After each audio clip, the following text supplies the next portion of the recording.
Hi friends, welcome back to my channel. ಇವತ್ತು ತುಂಬಾ ಆರೋಗ್ಯಕರವಾದ ಚಿಪ್ಸ್ ಅಂತ ಹೇಳ್ಬೋದು.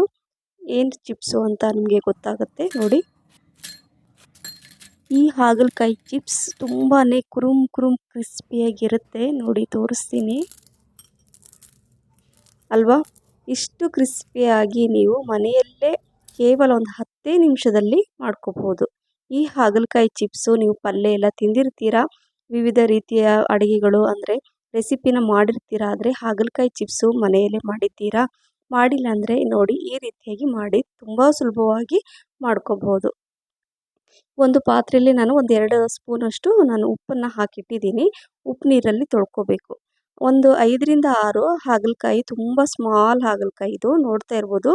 ಚಿಕ್ಕ ಚಿಕ್ಕ ಗಾತ್ರದ ಹಾಗಲಕಾಯಿ ಇದು ನೋಡಿ. ಈ ಚಿಕ್ಕ ಪುಟ್ಟದಾದ ಹಾಗಲಕಾಯಿ ಸಿಕ್ತು, ನನಗೆ ಯಾಕೋ ಚಿಪ್ಸ್ ಮಾಡಬೇಕು ಅಂತ ಅನಿಸ್ತು. ಹಾಗಾಗಿ ನೋಡಿ, ಸಣ್ಣಕ್ಕೆ ಈ ರೀತಿಯಾಗಿ ಹೆಚ್ಕೊಂಡ್ಬಿಟ್ಟು ರೌಂಡ್ ಶೇಪಲ್ಲೇ ಈ ಉಪ್ಪು ನೀರಲ್ಲಿ ಹಾಕೊಂಡ್ಬಿಟ್ಟು ನಾನು ಒಂದು 2 ನಿಮಿಷ ಹಾಗೆ ಇಡ್ತೀನಿ. ಅಂದರೆ ಒಂದು 2 ನಿಮಿಷ ಅಥವಾ ಒಂದು 5 ನಿಮಿಷ ಕೂಡ ಇಡಿ. ನೀಟಾಗಿ ಹಾಗಲಕಾಯಿನ ಉಪ್ಪು ನೀರಲ್ಲಿ ಚೆನ್ನಾಗಿ ತೊಳೆದು ಈಗ ನಾನು ಬೇರೆ ಪಾತ್ರೆಯಲ್ಲಿ ತೆಗೆದಿಟ್ಕೊಳ್ತಾ ಇದ್ದೀನಿ.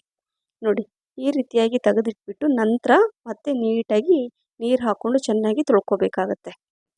ಮೊದಲು ನಾನು ಉಪ್ಪು ನೀರಲ್ಲಿ ನೀಟಾಗಿ 5 ನಿಮಿಷ ನೆನೆಸಿಟ್ಟಿದ್ದೆ. ಈಗ ಸ್ವಲ್ಪ ನೀರು ಹಾಕ್ಕೊಂಡು ಚೆನ್ನಾಗಿ ತೊಳೆದು, ಈಗ ಸ್ವಲ್ಪನೂ ನೀರು ಇರಬಾರ್ದು. ಈಗ ಒಂದು ಪಾತ್ರೆಯಲ್ಲಿ ಹಾಕ್ಕೊಂಡಿದ್ದೀನಿ 2 ಟೇಬಲ್ ಸ್ಪೂನಷ್ಟು ಕಡಲೆ ಹಿಟ್ಟು, ಹಾಗೆ 1 ಟೇಬಲ್ ಸ್ಪೂನಷ್ಟು ಕಾರ್ನ್ ಫ್ಲೋರ್, 3 ಟೇಬಲ್ ಸ್ಪೂನಷ್ಟು ರೈಸ್ ಫ್ಲೋರ್ ಅಕ್ಕಿ ಹಿಟ್ಟು, ಸ್ವಲ್ಪ ಅರಿಶಿಣ, 2 ಟೀ ಸ್ಪೂನಷ್ಟು ಕಾಶ್ಮೀರಿ ರೆಡ್ ಚಿಲ್ಲಿ, ಸ್ವಲ್ಪ ಹಿಂಗೆ ಹಾಕ್ಕೋಬೇಕು, 1/4 ಟೀ ಸ್ಪೂನಷ್ಟು ಜೀರಿಗೆ ಪುಡಿ, 1/4 ಟೀ ಸ್ಪೂನ್ ಗರಂ ಮಸಾಲ, ರುಚಿಗೆ ತಕ್ಕಷ್ಟು ಉಪ್ಪು ಎಲ್ಲ ಹಾಕ್ಕೊಂಡು ಮೊದಲು ಈ ಥರ ಕಲಿಸ್ಕೋಬೇಕು. ನೀರು ಹಾಕ್ಕೊಳ್ಳದೆ ಮೊದಲು ಇಲ್ಲಿ ನಾನು ಒಂದು ಕಡಾಯಿಲಿ ಎಣ್ಣೆ ಹಾಕ್ಕೊಂಡಿದ್ದೀನಿ ಫ್ರೈ ಮಾಡಲಿಕ್ಕೆ.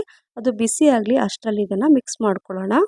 ಮೊದಲು ಇದೆಲ್ಲ ಹೀಗೆ ಡ್ರೈ, ಯಾಕಂದರೆ ನೀರಿನ ಅಂಶ ಇರುತ್ತಲ್ವ ತೊಳೆದಿದ್ದಾಗ, ಹಾಗಾಗಿ ಅದರಲ್ಲೇ ನಾವು ಮೊದಲು ಕಲಿಸ್ಕೋಬೇಕು.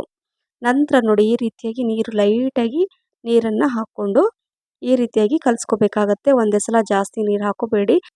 ನಾನು ಯಾವ ರೀತಿ ತೋರಿಸ್ತಾ ಇದ್ದೀನಲ್ವ ಅದೇ ರೀತಿಯಾಗಿ ಸ್ವಲ್ಪ ಸ್ವಲ್ಪನೇ ನೀರು ಹಾಕ್ಕೊಂಡು ಈ ಥರ ಕಲಿಸ್ಕೋಬೇಕಾಗತ್ತೆ. ಈಗ ಕಾದಿರಬೇಕು, ಬಿಸಿ ಇರಬೇಕು, ಹೈ ಫ್ಲೇಮಲ್ಲೇ, ತುಂಬ ಬಿಸಿಯಾಗಿರೋ ಎಣ್ಣೆಯಲ್ಲೇ ಈಗ ಈ ರೀತಿಯಾಗಿ ನೋಡಿ ಈ ಥರ ಹಾಕ್ಕೊಂಡ್ರೆ ಏನಾಗುತ್ತೆ, ತುಂಬ ಚೆನ್ನಾಗಿ ಕ್ರಿಸ್ಪಿಯಾಗಿ ಬರುತ್ತೆ. ಲೋ ಮೀಡಿಯಮ್ ಫ್ಲೇಮಲ್ಲಿ ಬೇಡ, ಹೈ ಫ್ಲೇಮಲ್ಲಿ ಇದನ್ನು ಫ್ರೈ ಮಾಡ್ಕೋಬೇಕಾಗತ್ತೆ. ಆವಾಗಲೇ ಇದು ಕ್ರಿಸ್ಪಿಯಾಗಿ ಬರುತ್ತೆ.